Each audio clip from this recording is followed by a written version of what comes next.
اس وقت نہیں کہ وہ سارے مرشد کے خلاف بڑے زیادہ اس وقت انہوں نے ممنون ہوں انہوں نے سانو ساڈا پیرو مرشد دیتا ساڈا پیرو مرشد پیدا ہوئے یہ شان انہوں نے سارے علاقے انہوں نے ترقی دوارا جدا گانا کر دی سارا کو افضل کر دی سارا پیر افضل سارے پیر کا نام غریب افضل اللہ تعالیٰ کی ذات بابرکات اس ڈیرے کو مثلا افضل رکھے اللہ تعالیٰ کی ذات بابرکات کوئی کسی قسم کی تنگی خوشی نہ آئے ایک میری گزارش ہے کہ جی بابا کی زندگی دے کوئی کیونکہ وہ ایک بہت بڑا دل ہے بہت بڑا دل ہے وہ اتنی بڑی بات انتظامی کو برداشت کرتے ہیں لیکن شاید انہیں ایسا نہ ہو میری سارے دوستوں کی گزارش ہے کہ خدا کا خوف کر کے یہ جی بد انتظامی کرنے ہیں جدوں کہ ہم کھان پین کا معاملہ ہوتا ہے اس کو گریز نہیں مجھے تو پھر بھی کہاں جا تھا لیکن اس کو ضرور گریز کریے میری خاص سارے دوست آ ایک گزارش اللہ تعالیٰ نے ذات بابرکات سانو عمر بابا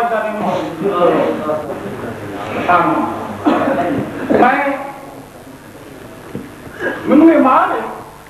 کہ مجھے اپنے بابا جی بہت عقیدت انتہائی تھی اور کوئی مریض یہ نہیں آ سکتا کہ مجھے بابا جی عقیدت تھی لیکن خدا کی قسم کھا کے کہنا کہ اسی لوگ میرا مطلب ہے بابا کا احترام کرنا جانے ہی نہیں سانو احترام کرنا آیا ہی نہیں انہوں نے ساڈا کیتا جب بھی کیتا ساڈا احترام بابا جی نہیں کیتا ساڈا طاقت نہیں ہو سکے انہوں نے احترام کر سکتے سانو اللہ تعالیٰ نے اوکھا ہی کہ بابا جی پہچان سکے انہوں سانو غریباں مسکیناں کالر کے بندیاں اینا چکیا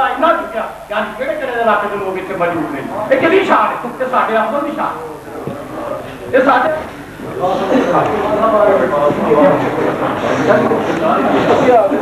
بابا تو بعد مرشد نے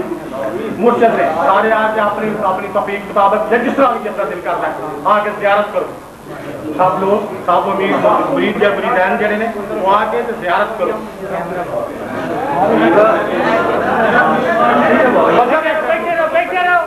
زیارت بھی کرنی ہے نا آگے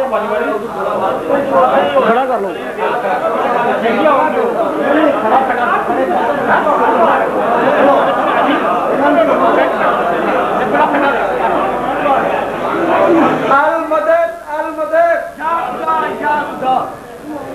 المدد یا غوث المدد المدد المدد المدد دعا مانگو دعا مانگو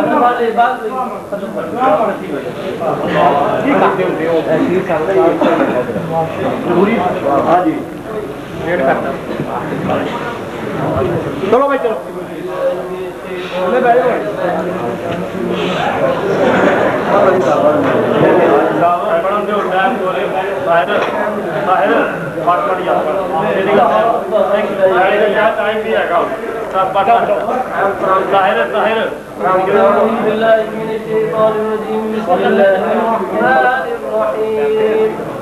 والشمس وضحاها والقمر إذا تلاها والنهار إذا جلاها والليل إذا يغشاها والسماء وما بناها والأرض وما طحاها ونفس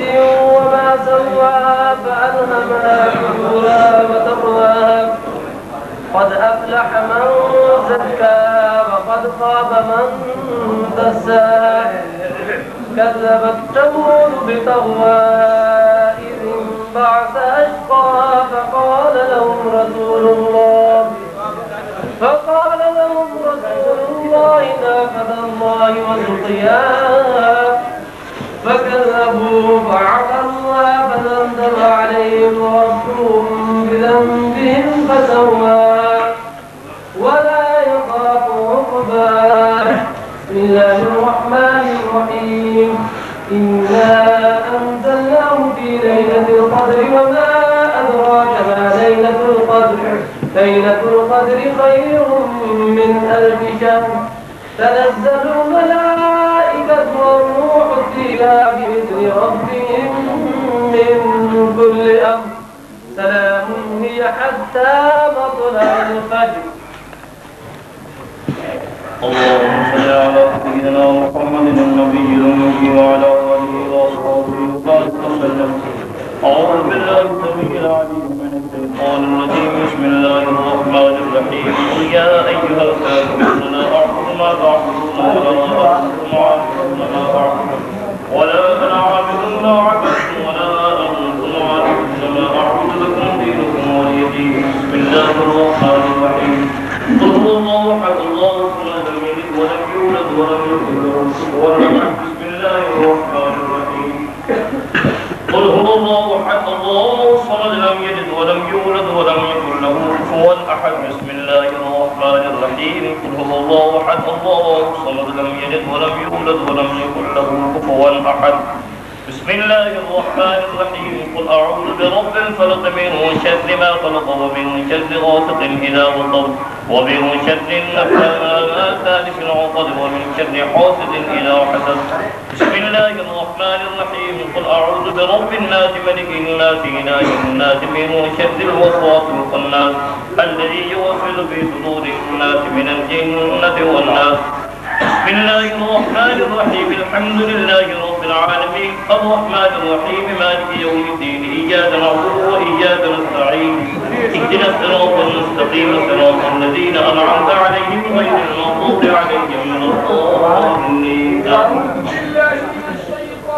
بسم الله الرحمن الرحيم ألف لام ميم ذلك الكتاب لا ريب فيه هدى للمتقين الذين يؤمنون بالغيب ويقيمون الصلاة ومما رزقناهم ينفقون والذين يؤمنون بما أنزل إليك وما أنزل من قبلك وبالآخرة هم يوقنون أولئك على هدى من ربهم أولئك هم المفلحون وإلهكم إله واحد لا إله إلا هو الرحمن الرحيم إن رحمة الله خير من المحسنين وما أرسلناك إلا رحمة للعالمين ما كان محمد صلى الله عليه وسلم أبا أحد من رجالكم ولكن رسول الله خاتم النبيين وكان الله بكل شيء عليما إن الله وملائكته يصلون على النبي يا أيها الذين آمنوا صلوا عليه وسلموا تسليما اللهم صل على محمد وعلى آل محمد كما صليت على إبراهيم وعلى آل إبراهيم إنك حميد مجيد اللهم بارك على محمد وعلى آل محمد كما باركت على إبراهيم وعلى آل إبراهيم إنك حميد مجيد رب اجعلني مقيم الصلاة ومن ذريتي ربنا وتقبل دعائي ربنا اغفر لي ولوالدي وللمؤمنين يوم يقوم الحساب اللهم صل على سيدنا مولانا محمد صلاة تؤتينا بها من جميع الأحوال والآفات وتقضي لنا بها جميع الحاجات وتطهرنا بها من جميع السيئات وترفعنا بها عندك أعلى الدرجات وتبلغنا بها أقصى الغايات من جميع الخيرات في الحياة وبعد الممات إنك على كل شيء قدير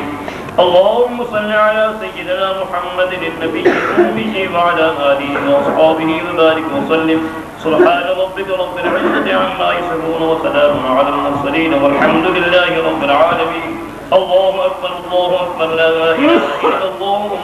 الله أكبر ولله الحمد بسم الله الرحمن الرحيم اللهم صل على سيدنا جو پڑھے گئے آمین یا ہوگے تو اللہ تعالیٰ سب کو جامعہ جو پڑھے کلام پاک قبول فرما یا رحمان دسواب سرکار دو عالم صلی اللہ علیہ وسلم ذات اقدس کے مجھے صدق پیش فرما یا اللہ کرم فرما مہربانی فرما رحمت فرما ان دسواب سرکار دو عالم صلی اللہ علیہ وسلم پیغمبران اولیاء اللہ صلی اللہ علیہ وسلم حضرت سید موسیٰ جیلانی یا اللہ تعالی صاحب سرکار دو عالم صلی اللہ علیہ وسلم یا اللہ بادشاہ مصطفی صاحب صاحب محمد حفیظ شاہ یا اللہ اور اگر کرنو یہ بادشاہ کا یا اللہ جتنی وسعت سی اس یا اللہ کرم فرما اپنے انوار سے اپنے رحمت میں بادشاہ فرما کرم فرما اور مہربانی فرما اور خدمت سے یا اللہ جتنے لوگ کرنے چلے انہیں خیر کثیر عطا فرما या अल्लाह बार तेरी बारगाह में दुआ कर रहे हैं कितने सायरी सबके नेक आजाद पूरी फरमा या अल्लाह जिन्हें नेक साले औलाद अल्लाह उन्हें नेक और साले औलाद अता फरमा या अल्लाह सब खिदमत तौफीक अता फरमा या अल्लाह सबकी औलाद नेक बना या अल्लाह इस पर फिर दुआ कर ले तेरी बारगाह बुलंद से जितने भी ज़ायरीन ने कीरतमंद मोहब्बत प्यार में दूरों लेकर जितने भी आए हैं या अल्लाह इसकी दिलेर की मोहब्बत प्यार की रख दे मौला करीम उन्हें ये सारी हजात या अल्लाह तू रहमत सल्लल्लाहु अलैहि वसल्लम नबी पाक सल्लल्लाहु अलैहि वसल्लम की सुन्नत मुबारक से चलने वाला बंदा या अल्लाह की सारे दुआएं के नेक और साले आदमी या अल्लाह इर्द कर फरमा तेरा सब करते हुए सानू नेक और साले अमाल करने को भी अता फरमा जिमला ज़ायरीन ने या अल्लाह नवीन तकलीफ जिन्होंने आई असी की तेरे शाह मादर करने की तकलीफ आई हुए असी या अल्लाह इन्हें कर्म फरमा दूरों वाले तो खुशी तौर पे कर्म फरमा सल्लल्लाहु तआला अलैहि वसल्लम जुमला ज़ायरीन गुजारिश है कि बगैर खाने के लंगर से कोई आदमी न जाए और ऐसा बड़ी मेहरबानी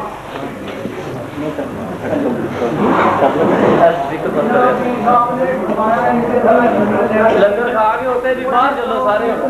जेड़े बाहर फड़ गए सारे पढ़ लो वंड दो जेड़ा मर्जी पढ़ ले वंड दे सारे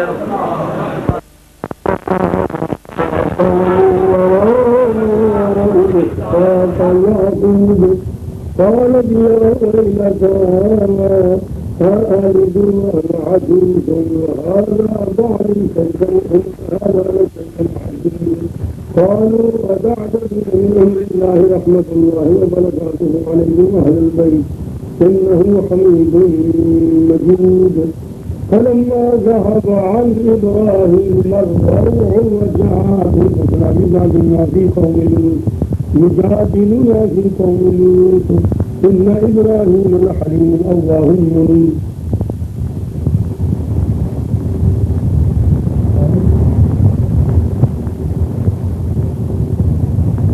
يا إبراهيم أعرض عن هذا إنه قد جاء أمر ربك وإنهم آتيهم عذاب غير مردود ولما جاء رسلنا لوطا سيء بهم وضاق بهم ذرعا وقال هذا يوم عصيب وجاءه قومه يهرعون إليه ومن قبل كانوا يعملون السيئات قال يا قوم هؤلاء بناتي هن أطهر لكم فاتقوا الله ولا تخزوني في ضيفي أليس منكم رجل رشيد قالوا لقد علمت ما لنا في بناتك من حق وإنك لتعلم ما نريد قال لو أن لي بكم قوة أو آوي إلى ركن شديد قالوا يا لوط إنا رسل ربك لن يصلوا إليك فأسر بأهلك بقطع من الليل ولا يلتفت منكم أحد إلا امرأتك إنه مصيبها ما أصابهم إن موعدهم الصبح أليس الصبح بقريب فلما جاء أمرنا جعلنا عليها سافلها وأمطرنا عليها حجارة من سجيل منضود فقمت عندهم من الظالمين ببعيد وإلى مدين أخاهم شعيبا قال يا قوم اعبدوا الله ما لكم من إله غيره ولا تنقصوا الميزان إني أراكم بخير وإني أخاف عليكم عذاب يوم محيط ويا قوم أوفوا المكيال والميزان بالقسط ولا تبخسوا الناس أشياءهم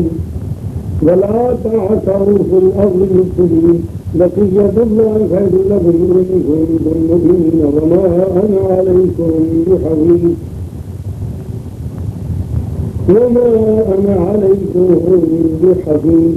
قالوا يا شعيب أصلاتك تأمرك أن نترك ما يعبد آباؤنا أو أن نفعل في أموالنا ما نشاء إنك لأنت الحليم الرشيد. قال يا قوم أرأيتم إن كنت على بينة من ربي ورزقني منه رزقا حسنا وما أريد أن أخالفكم إلى ما أنهاكم عنه إن أريد إلا الإصلاح ما استطعت وما توفيقي إلا بالله عليه توكلت وإليه أنيب. ويا قوم لا يجرمنكم شقاقي أن يصيبكم مثل ما أصاب قوم نوح أو قوم هود أو قوم صالح وما قوم لوط منكم ببعيد واستغفروا ربكم ثم توبوا إليه إن ربي رحيم ودود. إن ربي رحيم ودود. قالوا يا شعيب ما نفقه كثيرا مما تقول وإنا لنراك فينا ضعيفا ولولا رهتك لرجمناك وما أنت علينا بعزيز. قال وما تعملون مسلمين. ويا قوم اعملوا على مكانتكم إني عامل سوف تعلمون من يأتيه عذاب يخزيه ومن هو كاذب وارتقبوا إني معكم رقيب. ولما جاء أمرنا نجينا شعيبا والذين آمنوا معه برحمة منا وأخذت الذين ظلموا الصيحة فأصبحوا في ديارهم جاثمين كأن لم يغنوا فيها ألا بعدا لمدين كما بعدت ثمود. ولقد أرسلنا موسى بآياتنا وسلطان مبين إلى فرعون وملئه فاتبعوا أمر فرعون وما أمر فرعون برشيد يخدم قومه يوم القيامة فأوردهم النار وبئس الورد المورود. وأتبعوا في هذه اللعنة ويوم القيامة بئس الرئد المرفوض. ذلك من أنباء القرى نقصه عليك منها قائم وحسيد. وما ظلمناهم ولكن ظلموا أنفسهم فما أغنت عنهم آلهتهم التي يدعون من دون الله من شيء لما جاء أمر ربك وما زادوهم غير تتبيب. وكذلك أخذ ربك إذا أخذ القرى وهي ظالمة إن أخذه أليم شديد. إن في ذلك لآية لمن خاف عذاب الآخرة ذلك يوم مجموع له الناس وذلك يوم مشهود وما نؤخره إلا لأجل معدود. يوم يأتي لا تكلم نفس إلا بإذنه فمنهم شقي وسعيد. فأما الذين شقوا ففي النار لهم فيها زفير وشهيق خالدين فيها ما دامت السماوات والأرض إلا ما شاء ربك إن ربك فعال لما يريد. وأما الذين سعدوا ففي الجنة خالدين فيها ما دامت السماوات والأرض إلا ما شاء ربك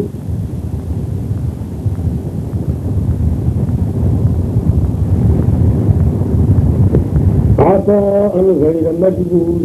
فلا تك في مرية مما يعبد هؤلاء ما يعبدون إلا كما يعبد آباؤهم من قبل وإنا لموفوهم نصيبهم غير منقوص. ولقد آتينا موسى الكتاب فاختلف فيه ولولا كلمات سبقت من ربك لقضي بينهم وإنهم لفي شك منه مريب. وإن كلا لما ليوفينهم ربك أعمالهم إنه بما يعملون خبير. فاستقم كما أمرت ومن تاب معك ولا تطغوا إنه بما تعملون بصير. ولا تركنوا إلى الذين ظلموا فتمسكم النار وما لكم من دون الله من أولياء ثم لا تنصرون. وأقم الصلاة طرفي النهار وزلفا من الليل إن الحسنات يذهبن السيئات ذلك ذكرى للذاكرين. واصبر فإن الله لا يضيع أجر المحسنين فلولا كان من القرون من قبلكم أولو بقية ينهون عن الفساد في الأرض إلا قليلا ممن أنجينا منهم واتبع الذين ظلموا ما أترفوا فيه وكانوا مجرمين وما كان ربك ليهلك القرى بظلم وأهلها مصلحون ولو شاء ربك لجعل الناس أمة واحدة ولا يزالون مختلفين إلا من رحم ربك ولذلك خلقهم وتمت كلمة ربك لأملأن جهنم من الجنة والناس أجمعين وكلا نقص عليك من أنباء الرسل ما نثبت به فؤادك وجاءك في هذه الحق وموعظة وذكرى للمؤمنين وقل للذين لا يؤمنون اعملوا على مكانتكم إنا عاملون وانتظروا إنا منتظرون ولله غيب السماوات والأرض وإليه يرجع الأمر كله فاعبده وتوكل عليه وما ربك بغافل عما تعملون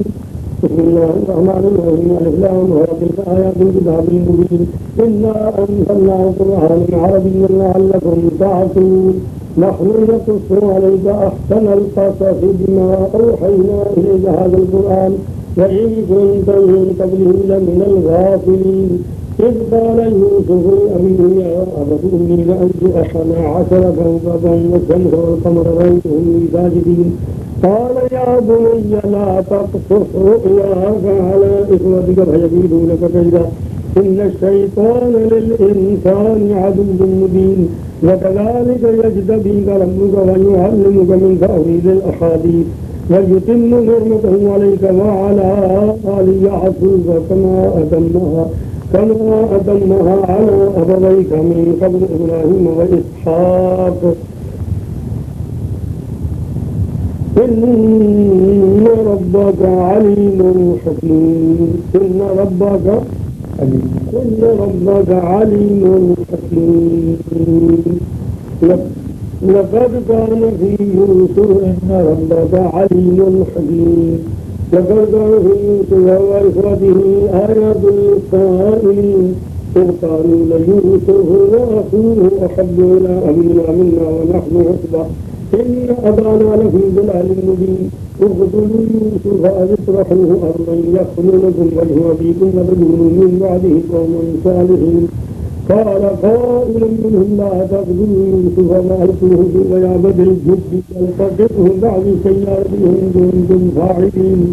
قالوا يا أبانا ما لك لا تأمن على يوسف وإنا له لناصحون